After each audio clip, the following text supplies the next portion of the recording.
Welcome back, fans, once again to another episode of Coach's Corner, brought to you by Joe Clemence, Keller Williams, Integrity Northwest. I'm your host, Paul Vold, of course, here with the Lumberjacks, moving on West Division Finals after a 2-1 series victory over the Mason City Toros. West Division semifinals this past weekend. We had a chance now to catch up with assistant coach Eric Moser here this week. And Coach, you were the main man behind the bench this weekend, filling in for Coach DJ Vold as well. Just looking back at the weekend, you know, there are a couple of differences. First 2 games of the series, 2-0 shutout at home, a loss for the Lumberjacks. Then you look at Saturday, it was a 4-3 victory too. Tell us what you really saw, some of the really big differences from Friday night into Saturday. Yeah, I mean, Friday night, you know, you get shut out. That's not something that you want, in the regular season, especially in playoffs. But I think it was just a situation where we had ample opportunity to score. We just couldn't find the back of the net, and we weren't able to get the bounces.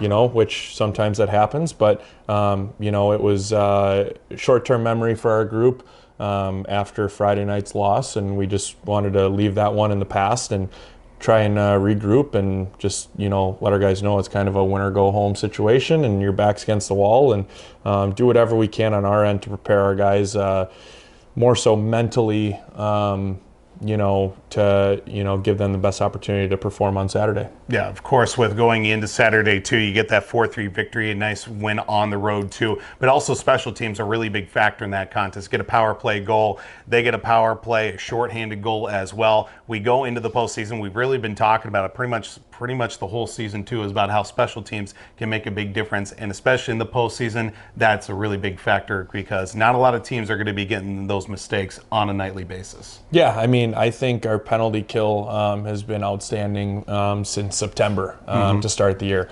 You know, our guys, you know, do a really good job of staying in shot lanes, eating pucks, and I think that's why we've been successful on the penalty kill. Obviously, the power play, you know, hasn't been great this year, but, you know, in big opportunities when we need to put points on the board, you know, it typically finds a way to come through for us. And so it was nice to see our guys get rewarded for that over the weekend. But yeah, I know we did a really good job on the PK this weekend against a really good special teams team in the Toros, which, you know, helped us be successful and get through that round of the playoffs. Of course, with the game on Sunday as well, 4-1 victory too. We talked about special teams penalty kill. That played the biggest point of the contest. You're up 1-0 after the first period too. You get the first goal, obviously a real big momentum shift. Then you go into the second period, about halfway through. There's that double minor penalty that goes against the team. You're on the penalty kill for 3+ minutes. You've got players out there that have been out there longer at that point as well. You get a shorthanded goal, then right after the penalty is killed, you get the lead you get a 3-0 lead at that point. Just those few minutes as well, it was a wild series of events, but of course, a real big momentum shift at that point too, getting that shorthanded goal and the goal right after that too. Yeah, I mean, the 4-minute power play, you can't really plan to kill those penalties because they don't happen very often, but you know, that was just kind of the hand we were dealt in that situation. I mean, we had Parker Mitchell on the ice for 3.5 minutes, and he ended up finding, you know, the last bit of gas in the tank to spring down on a 2-on-1 with Grenick, and made a great pass over. And you know, after killing penalties, a lot of stopping and starting up and back, being able to kind of find that second win, you know, being on the ice for 3.5 minutes. I mean, that's kind of playoff hockey to a T. And, you know, Mitchie's a guy that's been battling for us all year, and you know, he's got something to prove, and he's come through in the playoffs for us. So can't get that guy on the ice enough. But yeah, it was a huge opportunity for us and a huge play to put us up to in that contest. And of course, with the whole weekend that was too, there was a lot of big saves made. Of course, Ryan Lahed, he's been the guy throughout much of the second half of the season too. Even in that loss 2-0 too, I mean, there was, you know, a lot of big saves that he made. That game could have easily gotten out of hand for Granite City, but throughout the whole series too, he was the guy that was in between the pipes. Yeah, I mean, he's been locked and loaded ever since we got him back this year, and I think, you know, he's another guy that has a little bit to prove as well. I mean, you know, he was the guy for us that led us to the national championship last year. You know, we ended up pulling him in the middle of that game, and Paul Casson came in as relief. But I think, you know, that kind of has a fire underneath him, and you know, he's been given the opportunity thus far to bring us back to that final, hopefully, and that's where his will to prove that he's enough to win us the cup is there, and he's done a great job for us so far. Of course, another chance to prove it once again. Rochester coming up here this weekend. West Division Finals starts here at home for Miller Buick GMC Arena, and a matchup, of course, that is heavily competitive. It's been obviously the side of Granite City in the win column as well, but you look at it, a lot of these games tight, hard-fought contests too. You look at this matchup against Rochester, what has really been a little bit more towards the side of Granite City when it comes to the Grizzlies? I think it's just been, the entire year we've got the depth up and down the lineup, and I think teams struggle against us because of how hard our guys work, and how well we stay on top of our guys to continue to work for the full 60 minutes. I think we have the capability to grind down teams. It might take a period and a half, but it's the early investments that are going to pay off in the long run, and staying on bodies, establishing forecheck in the first 20 minutes, it's going to wear and tear on a team, and they're going to struggle to get pucks out of their own zone. So I think our guys have done a really good job rising to the occasion against a really good hockey team that is Rochester, and done what they need to do to be successful against them. But obviously we're in playoffs. All the stuff that we've done the previous 47 and the 8 times we played them in the regular season doesn't really matter. It's a brand new season now, so we just have to stay true to our identity and do the things that have worked and made us successful in the past against them.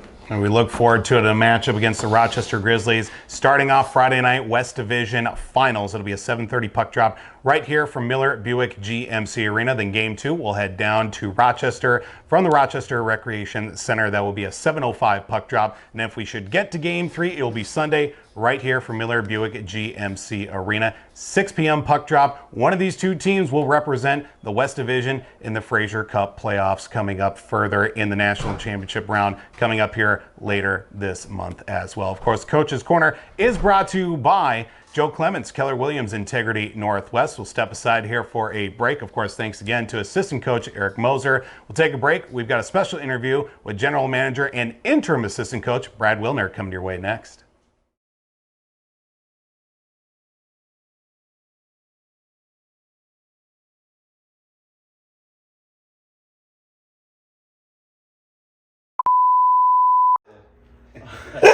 One of our special guests here this week. Come here. Really? Keeping it light. Welcome back here to Coach's Corner once again, brought to you by Joe Clemence, Keller Williams, Integrity Northwest. I'm your host, Paul Vold. And no, this is not a re-air of an old interview. We've got General Manager Brad Willner joining us here once again. Willie, thanks so much for coming back again. Yeah, thanks for having me back. Of course, it's a crucial time of the year. We're heading into the West Division Finals as well. Got to let the team focus on, of course, play on the ices too, but we got to get a little bit of a recap. A wild weekend that was, winning the West Division semifinals, 2-1 against Mason City too. You look at how the series all played out. Friday night, of course, right here from Miller Buick GMC Arena. It was a 2-0 loss, but then you go on the road to get a 4-3 win down in Mason City as well. Looking back, of course, over the weekend that was, starting with those first 2 games, what did you really see as kind of a big difference, of course, you stepping back on the bench and being an assistant there? Well, I mean, obviously being on the bench and, seeing the guys, it's one of those things you can't get too bent out of shape about, Friday night. We talked about it after the game. It's a learning experience. It's a different style of game, different series, let's say, in playoffs than it is in the regular season. And I felt that we kind of just showed up thinking that, okay, we're the number 1 seed. We're just going to show up and play the same game and win. And Mason City brought it, man. They came hard, and they were tough to play against. And then we like we said, we talked about it after Friday night's game and said, learn from this. It's a different game. Come focus tomorrow and be ready to go. And we went down in Mason City, and I thought we played a really solid game. Limited our mistakes. They kind of got their opportunities on special teams. They had a power play goal, a shorthanded goal, a power play goal. And again, we touched on that after the game, but we seemed to play well when our backs against the wall, and we were able to bounce back from each one of those. Kind of knew, I guess the gut feeling is I kind of really thought that we'd come out of there with a win and have a good game here on Sunday. And that Saturday game is probably the toughest one to try to end a team season. So you know our guys weren't going to give up, and we got it. Felt good on the way home, and I thought we were really focused on Sunday's game and just played smart. First period, I thought we had some turnovers in there, but then second and third, I thought we played very well and capitalized on our opportunities. Yeah, talking about that game on Sunday as well to move on to the next round, 4-1 win to end Mason City's season as well. Obviously, you score first period as well. You kind of mentioned a couple of turnovers. Could have very easily gotten out of hand early for both sides as well, but it was 1-0 after one, and then a big moment in that second period about midway through of double minor penalty kill. The team goes on as well. But towards the end of that, you get a shorthanded goal, probably the longest shift that anybody has played this season. Parker Mitchell sets up Joe Grenick for that shorthanded goal. Then right after that penalty as well, you get a goal to go up 2-1 as well.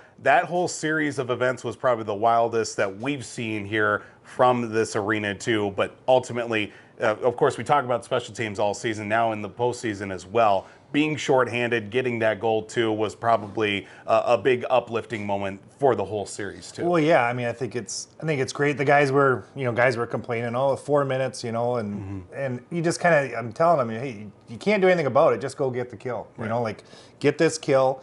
And you had, I think, Colton Johnson out there, you had Joe Grenick out there, and you had Parker Mitchell out there for over 3.5 minutes on that kill. We just couldn't get it all the way down the ice to get the change. We got one change in there. I don't remember who came off, but then Parker Comstock went on the ice, and he was out there for the plus, with that shorthanded goal. But I mean, you're looking back on it, Parker just kind of maintained his composure out there, Parker Mitchell. Stayed in the middle, cut off passing lanes, and was able to get a good tip on it on a pass down low, and ended up on a 2-on-1 with defenseman Joe Grenick jumping into the play late in the shift. But it was great to get that goal, and then, we go talking to the guys right after that goal. Hey, we got to finish this. Like the worst thing that could happen is yes, we score a shorthanded goal to go up. I think at that time 2-0. Don't give one up here. Let's finish this kill. And we finished the kill. We got it down the ice, and it probably would have been icing, but Morty came out of the box and beat their guy down to the puck to wave off the icing. Had a good play to Miller across to Widman for the goal. So that put us up 3-0 and kind of took the air out of their sails, I would say. And I think the guys after that played really hard to finish that period, and then coming out in the third, trying to get the job done. They get one back on us to make it 3-1, and then Mitchell goes down and scores from behind the net off the goalie's head. One of those onesies, like you see in the NHL all the time, is just putting it on net, and it went in, and I think that was it. And you looked at it near the end of the game, them not pulling the goalie, being down by 3 last game of the season. I think we wore them out. We just grinded it. We got pucks in deep and just ground them out down low. Yeah, a lot of things from that contest too that I saw as well. A lot of things that you won't see on the stat sheet. Just guys getting in puck lanes, like you said, with Parker Mitchell, Colton Johnson as well. Just kind of getting in the way, using body positioning as well. At this point of the year, you see some of those guys really take that step up in many different areas. Of course, maybe not scoring wise, but just be doing a lot of those little things. That's what sets a team different as we go farther in the postseason. Yeah, I mean, you have to have 21 guys out there playing together, and it can't be an individual effort out there. It has to be a full team effort, and everybody sacrificing their body. You saw Cardo getting a big on that penalty kill. I think he was out there on one of the penalty kills, got a big block early on. He did, yeah. Got him in the hand, and that could have been that same. It could have been the one that we were talking about earlier. I think maybe Colton went out there for Christian Cardo, who got that block, but. It's one of those things just to see all the guys play well. You may not get on the scoreboard, but like I said, grinding it down low, finishing the checks, and just wearing guys out is what it's going to take. Now, of course, we would be remiss if we didn't talk about the play of Ryan Lahette in net to get you guys to that point as well after going a 2-0 shutout on Friday, then on Saturday and Sunday, ultimately winning the series too. Especially on Sunday, he made some big-time saves in many, many different times. Oh, yeah. I mean, big-time saves, but even Friday night kept us in that game. Absolutely. Friday night, like we give up a breakaway goal on, I think it was a shorthanded goal breakaway that they scored on.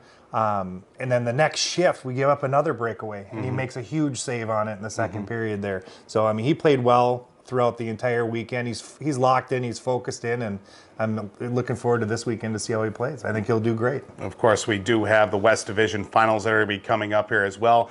You get to step back, of course, back in the GM spot. Of course, let the body rest and heal in many different areas. But West Division Finals is going to be coming up here this weekend as well against Rochester. Your Granite City Lumberjacks will be taking on the Rochester Grizzlies as well. But, of course, as the season's kind of come along, of course, you've had the further point of being able to sit back and watch the games a little bit more from an outside perspective.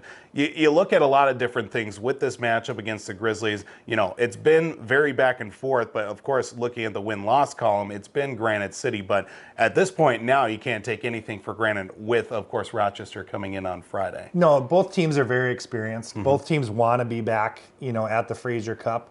You know, we had Rochester in the final game where they beat us. Then the next year, we were down there. They got beat out to get there. They're hungry to get back there. And, you know, their coach, Tyler, reached out to me, you know, to schedule the games for this upcoming weekend. And he's like, this is the way we drew it up. Like, we knew it was going to come this way. And sure enough, that's the way it ends up. So it's kind of back when we played in the finals against them, you know, talking to their old coach, you know, Ratzloff. And he's like, hey, this is what we talked about at the showcase. Because that year we played him in the showcase.